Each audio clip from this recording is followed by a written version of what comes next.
Welcome. I want you to take a moment and be honest with yourself. Have you ever felt like there is a war happening inside your head?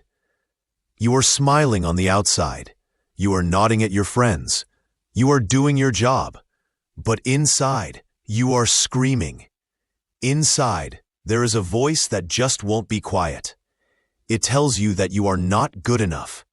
It reminds you of a mistake you made 5 years ago.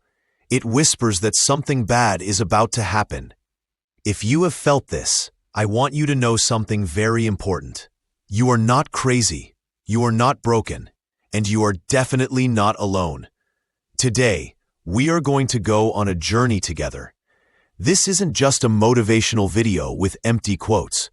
This is a deep dive into the psychology of your mind. We are going to learn how to dismantle, that means to take apart, the negative structures in your brain.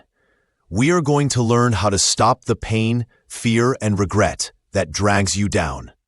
And because I know many of you are here to improve your language skills, we are going to do this using smart, sophisticated English. Throughout this video, I will use advanced vocabulary words, words that native speakers use to describe feelings and mental health.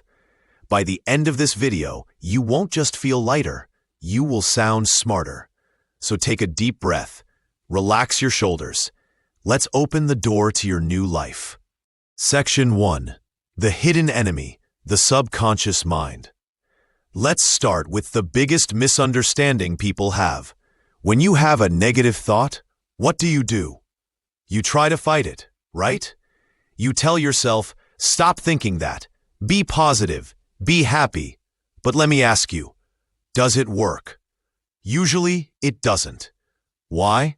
Because you are fighting the wrong battle. You see, those negative thoughts are not random. They are not coming from the air. They are coming from a specific place inside you, called the subconscious mind. To speak smart English, we don't just say the part of the brain we don't control. We call it the subconscious. And here is a shocking fact. Science suggests that about 95% of your thoughts, feelings, and behaviors are controlled by this subconscious mind. That means you are only truly awake and making conscious choices for 5% of your day. The rest of the time, you are on autopilot. Think of your subconscious mind like a massive recording machine. From the moment you were born, this machine was recording everything. It has no filter. It recorded the way your father looked at you when he was angry. It recorded the fear in your mother's voice when money was tight. It recorded the shame you felt when a teacher yelled at you in front of the class. These aren't just memories. They are imprints. They are deep marks left on your brain. So, when you are an adult and you think, I am a failure, or nobody loves me, or I will never succeed, listen to me closely. That is not you speaking. That is the recording playing back. That is your past pretending to be your future. Let me give you a real-life example so you can really understand this. Let's talk about a young man named Daniel. Daniel is 26 years old. He is intelligent, he is funny, and he is kind. But Daniel has a problem. Every time he gets a great opportunity, maybe a new job interview or a chance to date a wonderful girl, he quits. He runs away. He sabotages himself. Why? Because the moment he tries to succeed, a voice in his head screams, "Don't do it. You will embarrass yourself. You are a failure." Now, Daniel thinks this is the truth, but Daniel has forgotten something. He has forgotten what happened when he was 9 years old. When he was 9, he had to give a speech in school. He stood up, his hands were shaking, and he accidentally said a word wrong. The whole class burst into laughter. Even the teacher laughed. In that moment, Daniel felt a deep, burning shame. He went home and cried, but he never told anyone. His conscious mind forgot the details, but his subconscious mind kept the scar. That scar turned into a belief. If I speak up, I will get hurt. This is what we call a limiting belief. It is a false idea that limits your potential. Daniel isn't afraid of the job. He is afraid of that 9-year-old memory. So what is the solution? To stop negative thoughts, you must become a detective. You must trace the root.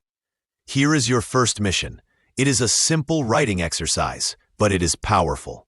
Tonight, take 10 minutes. Sit in a quiet room. Write down the 3 negative thoughts that bother you the most. Maybe it's, I'm ugly, or I'm not smart enough. Then, ask yourself this question. Who taught me this? Where did this thought come from? Was it a bully in school? Was it a critical parent? Was it a bad ex-partner? When you identify the source, the thought loses its power. You realize that this negativity is living inside you rent-free. It doesn't belong to you. It was given to you by someone else, and today you can choose to give it back. Section 2. The vicious cycle, the loops. Now that we understand the root, let's talk about the trap. Have you ever felt like you are stuck in a circle? You try to be positive, you read books, you write in your journal, but a week later, you are feeling down again. You feel the same anxiety, the same sadness. You ask yourself, why do I keep coming back to this dark place? In smart English, we call this a vicious cycle, or you can call it a mental loop. A loop is a pattern that repeats itself. It feeds itself. It is like a song stuck in your head, but instead of a melody, it is pain. Let me break down exactly how this loop works so you can see it. Every loop has 4 parts. First, there is the trigger. This is something small. Maybe someone doesn't reply to your text message. Maybe you make a small mistake at work. Second comes the thought. Your brain pulls up an old file. It says, see, they're ignoring you because you're boring. Or you made a mistake because you are stupid. Third comes the emotion. Now your body reacts. You feel a tightness in your chest. You feel heat in your face. You feel shame. And fourth, and this is the most important part, is the reaction. What do you do when you feel bad? Do you isolate yourself? Do you scroll on Instagram for 3 hours? Do you eat junk food? This reaction makes you feel guilty, which makes you feel weaker, which leads to more triggers. And the loop spins faster and faster. This is called spiraling. Let me tell you about Amira. Amira is a 24-year-old university student. She has a beautiful soul, but she was trapped in a terrible mental loop. Her loop started every morning. She would look in the mirror, trigger. Her brain would say, you look so tired and ugly today. Thought. She would feel a heavy sadness in her heart, emotion.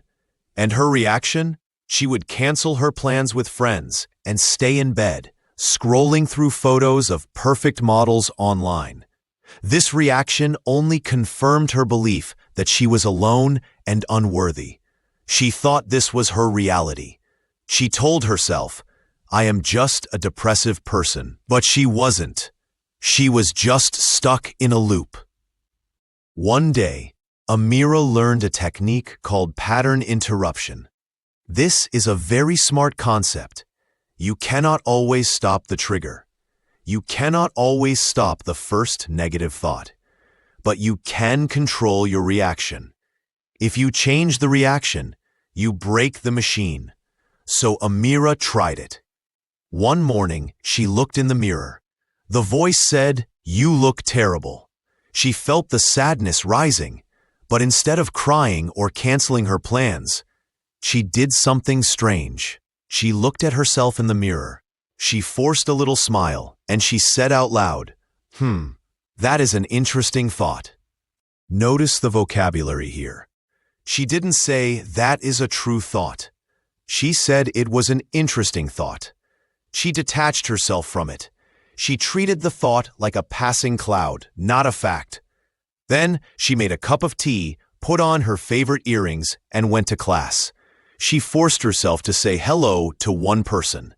Did she feel perfect? No. But did she break the loop? Yes. For that one day, she won. And if you can win one day, you can win two. So, ask yourself, what is your loop? What is the reaction that keeps you stuck? Next time the negativity comes, try to flip the script. Do the opposite of what your depression wants you to do. If it wants you to hide, walk outside. If it wants you to be silent, sing a song. Confuse the negative voice. Interrupt the pattern. Section 3. Cleaning the soil. Stop feeding the enemy. We have talked about the past, and we have talked about the loops. Now we must talk about the environment. Imagine your mind is a beautiful garden. You want to grow flowers of happiness, confidence, and peace. But ask yourself, what kind of fertilizer are you using? You cannot grow a healthy plant in toxic soil, and you cannot have a positive mind if you are constantly feeding it garbage. This is the stage where many people fail. They try to meditate for 10 minutes a day, but then they spend 10 hours a day consuming negativity. It is like drinking a green juice in the morning and then drinking poison for the rest of the day. We need to talk about what you are consuming. I want to give you a metaphor that might scare you a little, but it will help you understand. Imagine there is a room in your house with a giant black mirror on the wall. Every morning, you stand in front of this mirror, but this mirror doesn't show your face. It shows you your biggest insecurities. It shows you people who are richer than you, prettier than you, happier than you. It whispers, look at them. You are so far behind. Would you keep that mirror in your house? No, you would smash it. You would throw it out. But you carry that mirror in your pocket every single day. It is your smartphone. When you scroll through social media mindlessly, you are often feeding your subconscious mind a diet of comparison and inadequacy. We call this digital poison. You see, the algorithm, the computer system that runs social media, doesn't care about your mental health. It only cares about your attention. And sadly, human beings pay more attention to fear, drama, and perfection than they do to peace. When you wake up and immediately check your phone, you are letting the world dictate your mood before you have even brushed your teeth. You are flooding your brain with information overload. Think about it. In 10 minutes of scrolling, you see a war in another country, a friend getting married, a celebrity scandal, and an advertisement for weight loss.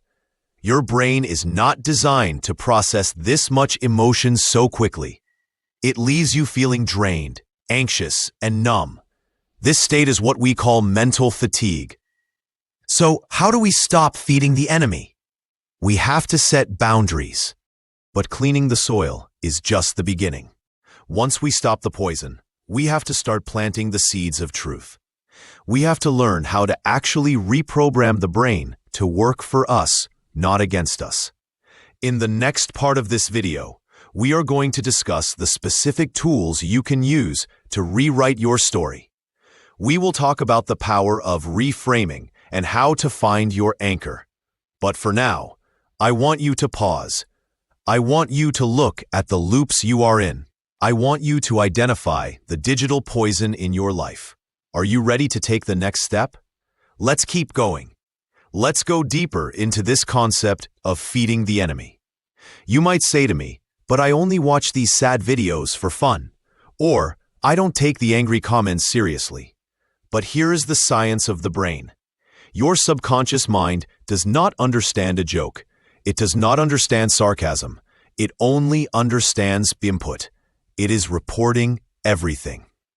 When you watch a 15-second video of a perfect couple and then look at your own empty room, your brain registers a gap. It registers a deficiency. It thinks, he is successful, I am behind. She is beautiful, I am plain. You might not feel the pain instantly. It is not like a burn. It is like a slow poison. Let me paint a picture for you. Imagine a beautiful, crystal-clear glass of water sitting on a table. It is pure. It represents your peace of mind. Now, imagine someone comes along and drops a single tiny drop of black ink into that water. Does the water turn black immediately? No. It just looks a little cloudy. You might still drink it. But the next day, another drop falls. And another. And another. Slowly, without you even noticing the exact moment it happened, that clear water turns into a dark, murky mud. This is exactly what happens to your mind. This is called gradual desensitization. You haven't become a negative person overnight. You have been saturated. That means soaked completely in negative content. You have been consuming darkness, one drop at a time, for years. The songs you listen to on repeat, they are not just melodies. They are mantras. If you listen to a song that says, "I am lonely and broken," 50 times a day, you are literally programming your brain to look for loneliness. You are teaching your neurons to fire in a pattern of sadness. So, we must start a mental diet. Just as you wouldn't eat rotten food from a garbage can, you must stop consuming rotten content. Treat your social media feed like your refrigerator. If something smells bad, if something makes you feel sick, throw it out. Unfollow, mute, delete. Replacing this content is not just about distraction. It is about nourishment. You need to feed your mind stories of resilience, growth, and truth. Section 4. Mental hygiene, the daily cleanse. Now that we have stopped the poison from coming in, we have to deal with the mess that is already there. I want to ask you a personal question. You brush your teeth every morning, correct? You take a shower. You wash your clothes. If you didn't do these things, you would smell bad. You would feel sticky and uncomfortable. You understand physical hygiene perfectly. But when was the last time ye practiced mental hygiene? We live in our minds 24 hours a day. We spend more time inside our heads than we do in our houses. Yet, most of us never clean this space. We let the dust settle. And in the world of psychology, dust is unprocessed emotion. It isn't just the big traumas that hurt us. It is the accumulation of small things. A rude comment from a boss, a weird look from a stranger, a deadline that made you anxious, a small moment of guilt. These moments are like cardboard boxes. Imagine your mind is a small room, and every time you have a stressful thought and ignore it, you throw a cardboard box into the room. 1 box is fine. 10 boxes are annoying. But after 10 years, you have thousands of boxes stacked to the ceiling. You can't move. You can't breathe. You feel suffocated. This is why you feel tired even when you have slept. This is why you snap at people you love. It isn't because you are mean. It is because your mental room is overcrowded. You have no capacity left.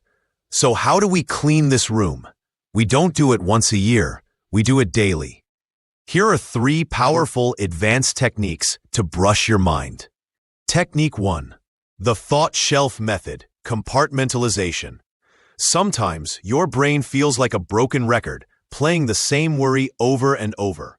You cannot solve the problem right now, but your brain won't let it go. In this situation, use the thought shelf. Visualize a beautiful wooden shelf in your mind. When a heavy thought comes, maybe about money or a relationship, acknowledge it. Say to yourself, "I hear you. This is an important thought, but I cannot solve you right now. I am placing you on the shelf." This is not ignoring the problem. This is deferring it. You are telling your brain, "We will handle this, just not now." It creates immediate space. Technique 2. The emotional audit, temperature check. We often go through our day numb, on autopilot. To break this, you need to do a temperature check. Once a day, maybe at 4 p.m., stop what you are doing. Close your eyes. Ask yourself, what is the dominant emotion in my body right now? Is it anxiety? Is it resentment? Is it fatigue? Don't judge it. Just label it. In psychology, there is a saying, name it to tame it. When you give an emotion a name, you shrink its power. You turn it from a scary ghost into a manageable object. Technique 3. The micro-forgiveness exercise. The heaviest boxes in your room are usually filled with anger. Anger at others and anger at yourself. Before you sleep, try this. Close your eyes and think of one small thing that bothered you today. Maybe a friend didn't text back. Maybe you made a typo in an email. Take a deep breath and say, I release this. I am putting this down. You don't need an apology from someone to forgive them. Forgiveness is not for them. It is for you. It is the act of dropping the heavy suitcase so you can walk lighter. Section 5. The art of replacement. Don't fight, overwrite. Now we come to the final and most critical stage, replacement. This is where most people fail. They try to stop thinking. If I tell you right now, do not think of a pink elephant, what happens? You see a pink elephant, right? This is called the ironic process theory. The more you try to suppress a thought, the more your brain focuses on it. The brain does not understand the word don't. If you say, don't be anxious, your brain scans for anxiety. So you cannot win a war against your mind by screaming at it. You cannot fight darkness with a stick. You can only fight darkness by turning on a light. You must redirect the energy. Think of your mind like a car radio. Imagine you are driving, and a station comes on that plays horrible, screaming, depressing noise. It hurts your ears. Do you sit there and yell at the radio? Stop playing this. Why are you playing this? No, that would be madness.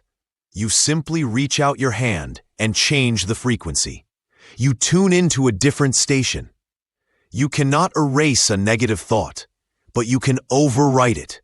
Your brain is like a chalkboard. If there is a painful sentence written on it, you don't just stare at it. You pick up the chalk and write a new, bigger, bolder sentence over it until the old one disappears. But what do we write? How do we find the right words to overwrite the pain? We need specific, powerful truths to replace the lies. In the final part of this journey, I am going to give you the exact scripts, the exact sentences that you can use to overwrite your deepest fears. We are going to turn I am a failure into something much more profound. Are you ready to learn the language of your new life? We are talking about replacing thoughts, not fighting them. But how do we do this exactly? I want you to visualize something with me. Imagine a massive, beautiful white wall. It is perfectly painted. It is bright. But right in the center, there is a tiny black hole. Now, answer this honestly. If you walked past this wall, what would you look at? You would look at the hole, wouldn't you? You would stare at it. You might think, why is that hole there? Who made it? Is it getting bigger? I hate this hole. Suddenly, that tiny dot becomes your entire world. You forget that 99% of the wall is clean and beautiful. In psychology, we call this hyperfixation. This is how negative thoughts work. They are tiny holes in a wall of blessings. But because you stare at them, they become your reality. You do not need to fix the hole. You simply need to widen your focus. You need to step back and see the whole wall. Here are 3 smart English techniques to help you step back. Technique 1. The reversal, flipping the script. When a fear enters your mind, your brain is asking a question. What if I fail? Most people stop there. But you must force your brain to answer the counter-argument. Ask yourself immediately, okay, but what if I succeed? What if I fly? You are not lying to yourself. You are simply showing your brain that there are 2 possibilities, not just one. This reduces fear and creates hope. Technique 2. The so what method. Decatastrophizing. Anxiety loves drama. It whispers, if you say the wrong word, everyone will laugh. Instead of panicking, look that thought in the eye and say, so what? So what if I make a mistake? Will I die? No. Will I learn? Yes. When you use this method, you strip the fear of its power. You realize the consequences are not as scary as you thought. Technique 3. Version 2.0 Thinking. The upgrade. Imagine your brain is a computer. Sometimes you are running old software. Old software says, I can't do this. You don't delete this thought, you update it. New software says, I am currently figuring this out. Notice the difference? I can't is a dead end. I am figuring it out is a path forward. Section 6. The inner dialogue, befriending the critic. Now, we move to the most painful yet most important part of this video. We need to talk about the voice in your head. Let me ask you a question that might hurt a little. If you talk to your friends the way you talk to yourself, would you still have any friends? Think about the words you use when you make a mistake. You drop a glass, or you forget an email. What do you say? You are so stupid. You always mess things up. You are a burden. If a stranger said that to you, you would call the police. You would run away. But you say it to yourself all day long. You are living with a bully inside your own head. I want you to try an exercise called the inner child visualization.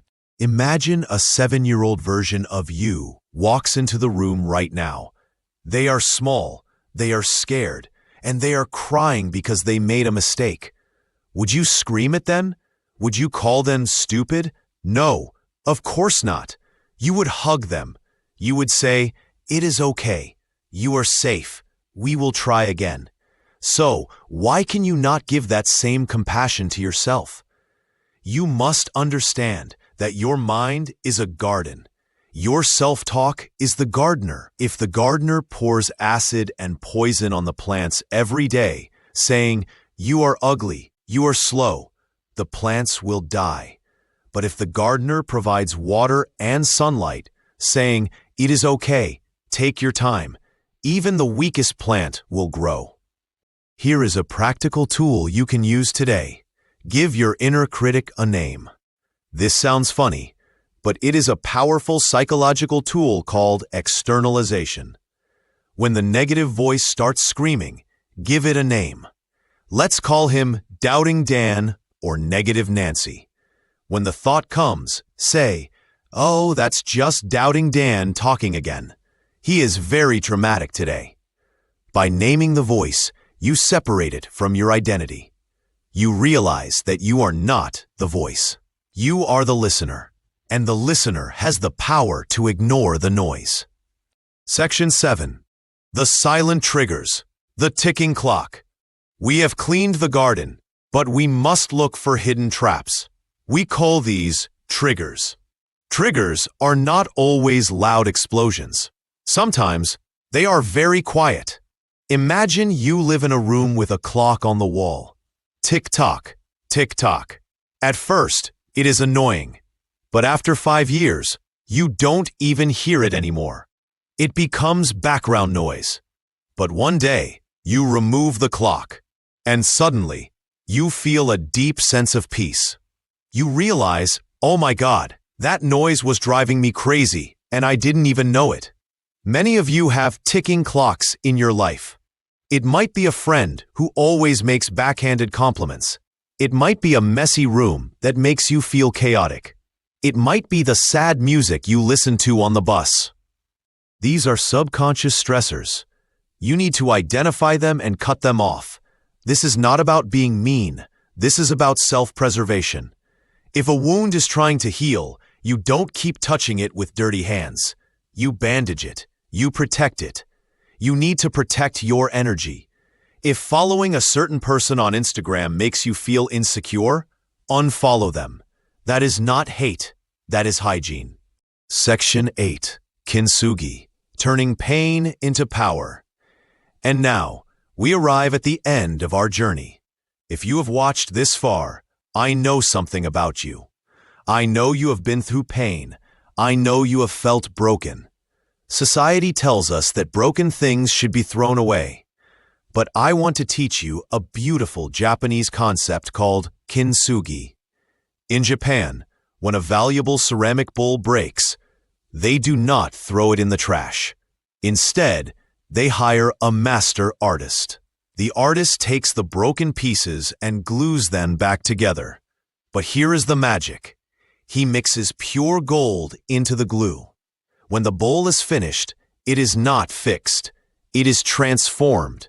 The cracks are now veins of gold. The bowl is more beautiful, more valuable, and stronger than it was before it was broken. You are that bowl. Your trauma, your mistakes, your anxiety, your depression. These are not things to be ashamed of. These are your cracks. And now, as you heal, you are filling those cracks with wisdom. You are filling them with gold. Do not try to erase your past. Alchemize it. Turn your pain into power. If you were lonely, use that experience to be a better friend to others. If you were anxious, use that understanding to help someone else who is scared. When you use your pain to help others, the pain loses its power over you. It becomes your superpower. So, take a deep breath. You have reached the end of this video, but you are just at the beginning of your new life. You now have the tools. You know about the subconscious mind. You know how to break the loops. You know how to use replacement and reframing. You know that you are a masterpiece in the making. I am so proud of you for being here. It takes courage to face your own mind. If this video spoke to your soul, and if you want to continue this journey of learning smart English while building a strong mind, then I invite you to join our community. Click that subscribe button, not just to watch videos, but to commit to your own growth. Remember, you are not your thoughts. You are the one who hears them, the one who changes them, and the one who is ready to fly. Go out there and fill your cracks with gold. I believe in you. Thank you for watching.